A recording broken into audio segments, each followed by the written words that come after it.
நல்லதே நடக்கும்போது நம சிவாயும் எல்லாம் அல்ல ஸ்ரீ வாராகிமன் திருப்படி சரணம். உலகத் தமிழ் நெஞ்சங்கள் அனைவருக்கும் உங்கள் சிவஸ்ரீ ராஜ கணபதியின் அன்பான வணக்கங்கள். இன்றைய பதிவில் துலாம் ராசியில் பிறந்த நண்பர்களுக்கு வாழ்க்கையில எதுங்க உங்களுக்கு பெஸ்ட், வேலையா தொழிலா, இந்த ரெண்டுல எதுல பெரு வருமானம் கிடைக்கும், எது நிரந்தரமா இருக்கும்?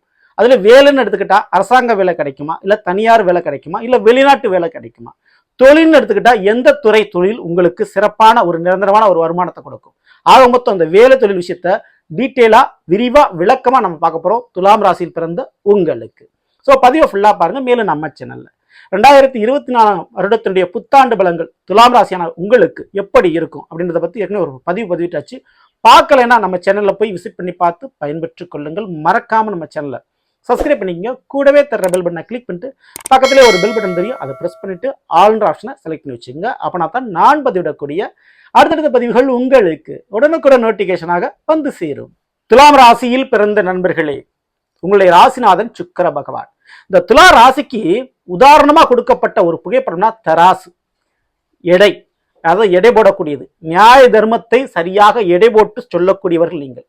அவங்க உறவாகட்டும் நண்பர்களாகட்டும் எப்பேற்பட்டவர்களாக இருந்தாலும் சரி, சரியான ஒரு நியாயத்தையும் தர்மத்தையும் சொல்லக்கூடியவர் நீங்கள்.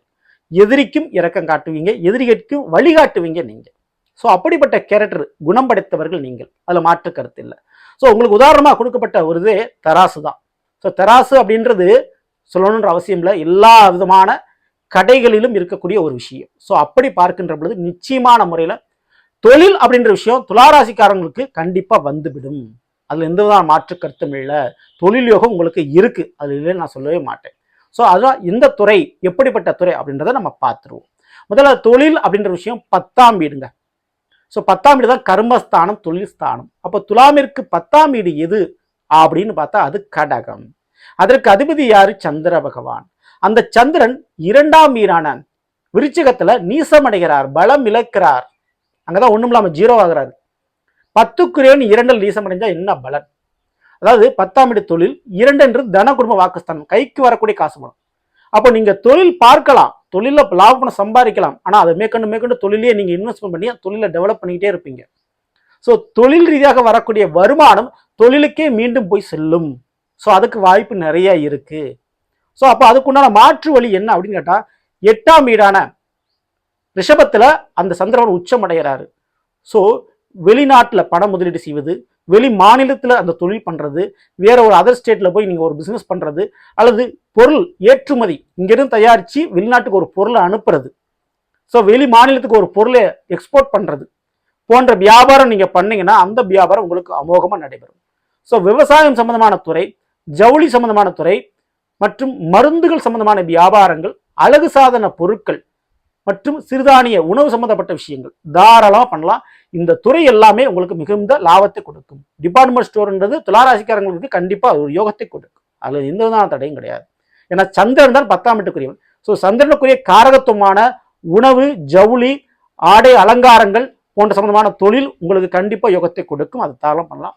அந்த தொழில் நல்லபடியாக நடக்கக்கூடிய ஒரு காலகட்டம் எது அப்படின்னு கேட்டீங்கன்னா சந்திர திசை அல்லது சந்திர புத்தி காலகட்டங்கள், மேலும் சுக்கிர திசை சுக்கிர புத்தி காலகட்டங்கள், இதற்கடுத்து ராகு திசை ராகு புத்தி. ஸோ இந்த காலகட்டங்கள்ல தொழில் விஷயத்துல நீங்க நம்பி இறங்கலாம். தொழில் விஷயம் உங்களுக்கு அமோகமா நடைபெறும் அந்த ஒரு காலகட்டங்கள்ல. இப்போ பிசினஸ் பார்த்தாச்சு, அதுக்கடுத்து நம்ம வேலை அப்படின்ற விஷயத்தை பத்தி பார்த்துருவோம். ஸோ வேலையை பொறுத்தவரை உங்களுக்கு எப்படி இருக்கும்? கண்டிப்பா இந்த வேலை விஷயத்துல ஒரு சின்ன ஒரு விஷயங்கள் நீங்க பார்க்க வேண்டியது இருக்குது. ஏன்னா வேலையை குறிப்பது எத்தனாம் வீடு அப்படின்னு பாத்தீங்கன்னா 6ஆம் வீடுங்க. 6ஆம் வீடு பொதுவாகவே ஜோதிடத்துல எதிரியும் கடனையும் நோயும் கொடுக்கக்கூடிய ஒரு வீடுன்னு சொல்றாங்க. ஆனால் மறைமுகமாக யாரிடம் நாம் கைகட்டி நின்று அடிமை வேலை பார்ப்போம் என்பதை தீர்மானிக்கக்கூடிய வீடு 6ஆம் வீடு. அது 6ஆம் வீடுன்றது கடமை ஸ்தானம் சொல்லிக்கலாம். ஸோ அப்படி 6ஆம் வீடு துலாமிற்கு எதுன்னு பார்த்தா அதுதான் மீனம். அதற்கு அதிபதி குரு பகவான். ஆனா அந்த 6ல தான் சுக்கிரன் உச்சம் அடைகிறாருங்க. உங்களுடைய ராசிநாதன் உச்சம் அடைகிறது 6ஆம் வீட்டுல தான். அப்போ நீங்க ஒரு பிசினஸ் பார்த்தாலும் ஒரு தொழிலே நீங்க பார்த்தாலும் தொழிலாளி பண்ணக்கூடிய வேலையை நீங்க இறங்கி நின்று வேலை பார்த்துருவீங்க. ஸோ அதற்கு கூச்சப்பட மாட்டீங்க. அந்த இடத்துல நீங்க நின்று அந்த வேலையை முடிக்க வேண்டிய ஒரு நிர்பந்தம் உங்களுக்கு ஏற்பட்டுரும். பல நேரங்களில் அப்படித்தான் நடக்கும். ஏன்னா 6ல சுக்கிரன் உச்சம் அடைகிறாரு. அதே போல தொழில் பார்க்கக்கூடிய இடத்துல தப்பித்தவரை கூட கடன் வாங்கிறாதீங்க. ஸோ அதிகப்படியான கடன் வாங்கிறாதீங்க. வரக்கூடிய லாபத்தை அப்படியே முதலீடா போடுங்க. கடன் வாங்கி தொழில் அதுக்கடுத்து மேற்கொண்டு நீங்க பண்ணீங்கன்னா ரொம்ப கஷ்டமாயிடும். ஸோ இந்த ஒரு காலகட்டத்தில் கடன் வாங்கி பிசினஸ் பண்ண முடியாது.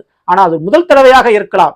ஆனா அடிக்கடி கடன் வாங்காதீங்க. வரக்கூடிய தொழில வரக்கூடிய லாபத்தை அப்படியே நீங்க முதலீடா போடுங்க. அப்படி வேணா பண்ணலாம். ஏன்னா 6க்கு அதிபதியான குரு பகவான் 10ஆம் என்ற கடகத்துல உச்சம் அடைகிறார். இதை புரிஞ்சுக்குங்க. ஓகேங்களா? அதை விட உங்களுடைய பிள்ளைகளுடைய தலையீடு தொழிலில் இருக்கின்ற பொழுது அதில் சில குளறுபடிகள் வரலாம். அதுல கொஞ்சம் கவனத்தோட நீங்க இருந்துக்கணும். ஓகேங்களா? ஸோ இது இப்போ தொழிலுக்கு நான் முடிச்சுட்டேன். இப்போ திருப்பி நான் வேலைக்கு நான் சொல்றேன் போல. வேலை அப்படின்ற விஷயம் 6ஆம் வீடு. 6க்கு அதிபதியான குரு பகவான் 10ஆம் என்ற கடகத்துல உச்சம் அடைகிறாரு. ஸோ வெளிநாட்டு வேலை. கடகம் என்பது நீர் ராசிங்க. ஓகேங்களா? வெளிநாட்டு வேலை அமோகமாக அமையும் துலாம் ராசியில் பிறந்தவர்களுக்கு. சூரியன் உங்களுடைய ராசியில் நீசம் அடைகிறதுனால அரசாங்க வேலை அமைவதற்கு வாய்ப்புகள் அதிகமா இருக்குது. எழுத்துப்பூர்வமான கையெழுத்திடக்கூடிய ஆசிரியர் பணி, பேங்க் சம்பந்தமான துறை, நீதித்துறை, இந்த துறையிலாம் அரசாங்க வேலை உங்களுக்கு கிடைக்கலாம். அதுக்கு ஆப்பர்ச்சுனிட்டி வாய்ப்புகள் நிறைய இருக்குது. ஸோ மேலும் 3ஆம் இடம் தனுசிற்கும் இந்த குருவான் அதிபதியாக இருக்கிறார். ஸோ சிறுதூர பயணம் செய்யக்கூடிய போக்குவரத்து, டிரான்ஸ்போர்ட் துறை, ரயில்வே சம்பந்தமான துறை மற்றும் இந்த போஸ்ட் ஆபீஸ், இந்த மாதிரி துறைகள் கூட உங்களுக்கு வாய்ப்பினை கொடுக்கும். ஸோ இது கவர்மெண்ட்ல தனியார்ல கூட இந்த மாதிரி வேலைகளை நீங்க பார்க்கலாம். அதற்கு யோகம் உண்டு. மேலும் துலா ராசியில பிறந்தவங்களுக்கு சனிவான உங்களுடைய ராசியில் உச்சம் அடைகிறதுனால இன்ஜினியர் சம்பந்தமான படிப்பு படித்தால் அதற்குண்டான உயர் டிகிரி, ஹையர் எஜுகேஷன் பண்ணிக்கங்க. பண்ணினாலும் ஐடி சம்பந்தமான ப்ரொஃபஷனல் அல்லது வெளிநாட்டு சம்பந்தமான வேலை வாய்ப்பு தான் உங்களுக்கு அமையும். ஸோ அதற்குத்தான் யோகங்கள் உண்டு. ஸோ இந்த வேலைன்ற ஒரு விஷயம் எனக்கு எப்போ கிடைக்கும், வேலையில எப்போ ப்ரொமோஷன் கிடைக்கும், வேலை எனக்கு எப்போ நிரந்தரமாகும் அப்படிலாம் நீங்க கேட்குறீங்கன்னா அதற்குண்டான ஒரு காலகட்டம் சனி திசை அல்லது சனி புத்தி காலகட்டங்கள் மற்றும் குரு திசை குரு புத்தி காலகட்டங்கள்ல உங்களுக்கு அந்த வேலைன்ற ஒரு விஷயம் நிரந்தரமான முறையில் உங்களுக்கு அமையுங்க. ஸோ அந்த வேலை தொழில் இரண்டுல எது உங்களுக்கு மிகுந்த யோகத்தை கொடுக்கும் அப்படின்னு நீங்க கேட்டீங்கன்னா பரம்பரை தொழிலை நீங்க பண்ற மாதிரி இருந்தா தாராளமா துளாராசியில பிறந்தவங்களுக்கு பரம்பரை தொழில் தாராளமா பண்ணிக்கலாம். அதுல எந்த தடையும் இல்லை. ஆனா பொருள் உற்பத்தின்றது நீங்க பண்ணி வெளியில அனுப்புறதாக இருக்கணும். அப்படி பண்ணும்போது தொழில உங்களுக்கு யோகம் லாபம் உண்டு. அதுவே நீங்க வேலை பார்க்குற மாதிரி இருந்தா கண்டிப்பா வெளிநாடு சம்பந்தமான வேலை வாய்ப்பு மற்றும் வெளிமாநிலத்துல போய் வேலை பார்க்கக்கூடிய அமைப்பு தான் அதிகமா இருக்கு. அதன் ரீதியாக நல்ல ஒரு லாபங்கள் உங்களுக்கு உண்டு. ஸோ தொழிலை விட வேலைக்கு ஒரு படி மேல். ஏன்னா நீங்க முதலாளியாகவே மாறினாலும் தொழிலாளிகள் இறங்கி நின்று நீங்க சில வேலைகளை பார்ப்பீங்க. அது உங்களுடைய இயற்கையான சுபாவம். அதை மாற்ற முடியாது. சரிங்களா? ஸோ இரண்டுக்குமே ஆவரேஜான பலன்கள் தான் உங்களுக்கு இருக்கு. ஆனா இரண்டை விட ஒன்று படி மேல் இருப்பது உங்களுக்கு பிசினஸ் தான் இறுதி வரை. ஸோ கடைசி வரை உங்களுக்கு கை கொடுக்கறது, கடைசி வரை உங்களுக்கு ஒரு நிம்மதி கொடுக்கறது உங்களுக்கு தொழில் தாங்க. அதுல எந்த மாற்று கருத்தும் இல்லை. சரிங்களா? ஸோ அதை மட்டும் பண்ணிக்கோங்க. ஸோ நல்ல நாம் இன்றைய துலாம் ராசியில் பிறந்தவர்களுக்குரிய பலனை பற்றி பார்த்தோம். நிச்சயமா உங்களுக்கு பயனுள்ள பதிவாக இருக்கு நினைக்கிறேன். பிடிச்சிருந்தா லைக் பண்ணுங்க. மேலும் உங்க நண்பர்களுக்கும் உறவினர்களுக்கும் இந்த மறக்காமல் ஷேர் செய்யுங்கள். இதுவரை நம்மளுடைய சேனலை சப்ஸ்கிரைப் பண்ணாம இருக்கிறவங்க சப்ஸ்கிரைப் பண்ணீங்க. கூடவே தர பெல் பட்டனை கிளிக் பண்ணிட்டு பக்கத்துல ஒரு ஆல்ரவுண்டர் ஆப்ஷன் தெரியும், அதை மறக்காம செலக்ட் பண்ணி வச்சுங்க. அப்படின்னா நான் பதிவிடக்கூடிய அடுத்தடுத்த பதிவுகள் உங்களுக்கு உடனுக்குடன் நோட்டிஃபிகேஷனாக வந்து சேரும். ஸோ அடுத்த பதிவில் சந்திப்போம். நன்றி, வணக்கம். நல்லதே நடக்கும். ஓம் நம சிவாய். எல்லாம் வல்ல ஸ்ரீ வாராகியம்மன் திருவடி சரணம்.